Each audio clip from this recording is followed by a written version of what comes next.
What's up, man? Oh, you smell good, man. One thing that's ruining your early relationships. Let's get right into it. I ain't even gonna waste your time. We just gonna dive in. So one thing that's ruining your early relationships is desperateness, clinginess, the inability to let go of what you have and trust that it will stay. Real love is letting go of the things you love and seeing what stays when you don't have to hold on. And somebody who is desperate is typically because they lack the trust that, you know, and the faith that the things God brings to them is theirs to keep. So how did that affect my life? In my life, when I met a woman, I would always reach out first. And I reached out every single day. It's like I couldn't live without them. You get what I'm saying? Every single day I would text first. And, you know, that showed them that I didn't have a life. Or that showed them that I was thinking about them too much. I didn't allow them to miss me. I didn't allow them to see how life felt without me. Because anytime they're missing me, anytime they started missing me, anytime that started to build up within them, I was already there texting them. They were too assured that I would stay. And it would cause them to repel from me because I was too desperate to keep them. You understand what I'm trying to say? You sort of got to allow people to miss you so those thoughts could keep replaying in their mind, and then they will build up that want for you. They'll say, he hasn't texted me yet. They thinking about you. I wonder what this person doing right now. I wonder if they really like me. That will build up in their mind, and that's what causes them to come back. But I wasn't allowing that process to happen. I would always reach out, always text. When I'm texting, I would feel a conversation dying out. But I would try to keep it going because it felt like I couldn't let them go. So that's how it translated into my life. I don't know how it may translate into yours. Some people, they go without talking to somebody, and when they do talk to them, they argue. Oh, I'm mad that you ain't do this. I'm mad you ain't been texting me. I'm mad at that. But they don't realize that that's repelling them. Like, if every time I talk to you, you mad at me, I'm not going to want to talk to you. So it's like you want to hold on to them so bad that you actually angry at them for not being where you want them to be at the moment, without realizing that it will naturally progress to that point if it's meant to be. I hope all this makes sense. So I'm going to break all of this down into an analogy. And this analogy has a bunch of moving parts to it. It got a bunch of elements. So I really need you to follow along and try to get the meaning that I'm trying to give to you from it. All right. So let's say you sell pies, right? You sell apple pies. You sell pure apple pies, classic. You get what I'm saying? And when you sell these pies, you sell them on a table right outside your house. You decorated this table, picnic basket, picnic cloth on it, all that. You got your pies laid out, they hot, they fresh. These pies were made with a recipe that only you know. This is an organic recipe that you cultivated over the course of years, over the course of your life. You studied from the greatest. You learned, you looked deep within yourself. You prayed to God to get this recipe, and you finally got it perfected at the best of your ability, right? You continuously learning, but right now, this pie is the best that it can be, okay? You have customers coming to buy your pies. This is the thing, though. In the neighborhood, around the road, down the road, across the street, it's other people selling pies also. You know what I'm saying? With their recipes, with their organic or non-organic recipes. Some of them, organic as fuck. You would think they grew the apples in their own car garage. But some of the recipes phony.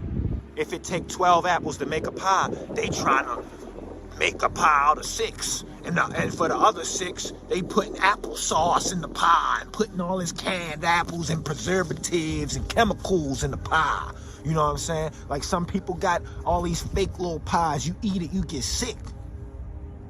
You understand what I'm saying? Just follow the analogy. So you selling pies, they selling pies. Some of they pies, all right. Some of they pies fucking suck. You wouldn't eat them. You wouldn't pay $1 for that garbage. This the thing. It don't matter what you would eat. Your customers, some of them don't know the difference. You know what I'm saying? Some of them don't know the difference. So they'll go to a cheap pie, phony pie with all the preservatives and chemicals and all that pubic hairs all in the pie. They'll go to that and they'll eat that up. They'll love that shit because that's all they know. You know what I'm saying? And some niggas will go to your pie and love it. Some of them will go to your pies and hate it. You get what I'm saying? Your pie is the value that you give it. Keep following the analogy. Now, when your woman, your potential partner, comes to buy a pie, she'll eat it, and she might like it or not. That's fine. But then the next day, if she want another pie, she might not go to your table. She might go to this person's table. She might go to that person's table. She might go to that person's table. And she'll try those pies also. You know what I'm saying? You can't get mad at her because that's poor customer service. You can't be angry that she not coming to your spot. You know what I'm saying? The niggas that work at Chick-fil-A don't run down in McDonald's with a gun talking about why you ain't shopping at Chick-fil-A. You'll never go to Chick-fil-A ever the fuck again if they did that. And you can't do that to her. That's terrible customer service. All you have to do is have your pie hot and ready. So when she tastes this person pie, she tastes that person pie, and she tastes that person pie, then she come to you, she could taste yours again. And if she likes your pie better than others, she'll come back again. She might not come back the next day. You know what I'm saying? But she'll be back. Now listen, you can't, this is where people mess up. You can't leave your table and knock on her door to keep giving her pies. Even if she like your pie, she might love it. She might have complimented it. She might have chewed it, spit it back out, and ate it again. She liked it so much. You still can't knock on her door and try to give her more pies than what she asking for. She'll grow sick of them. You ever eat the same shit over and over? You get sick of it. You know what I'm saying? You can't leave your table to bring her a pie. If you do that, every customer that's trying to buy a pie won't get one. You got a line of 50 motherfuckers trying to get a pie. You got a line of 50. If you leave for that one person, you're missing out on 50 more customers. You understand what I'm saying? You're not Uber Eats, nigga. You're not DoorDash. So by you leaving the table, no other person can get a pie. Your job is to stay at the table and deliver the pie. Deliver the pie to whoever comes, you know, to whoever you accept at your table. If she likes your pie enough, she'll stop eating pies from all over and she'll come to your table. And while she's at your table, if she likes it and wants it exclusively for her, then she'll be the first customer in line and she'll buy all the pies you have to sell for that day, every single day until the end. You know what I'm saying?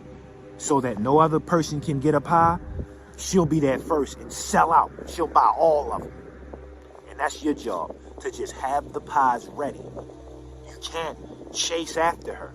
She might ask you to lower your price because these people selling it for cheap.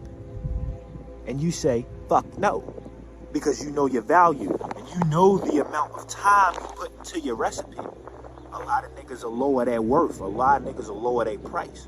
But if they do that, what the hell? She'll just be able to buy too many of them and she'll get sick of it. You understand? If you lower your price, she'll buy 4 for the price of 1, eat 4 in one day and don't want it no more. That analogy hitting you right in the nuts, ain't it? Yeah. And that's how I line up. All you have to do is be at the table, sell your pies. And if she want it, she'll work on it. She'll like it. You as a man, just increase the value of the recipe each and every day and make it better and better. Not for her, but for all your customers. And I think that's the answer. Leave a like, comment, subscribe. Music channel link in bio. I made a song called Promo Dragonfly, man. Check it out. I made a song called Promo Dragonfly, man. Check out that music, man. I love y'all. And always, praise Christ.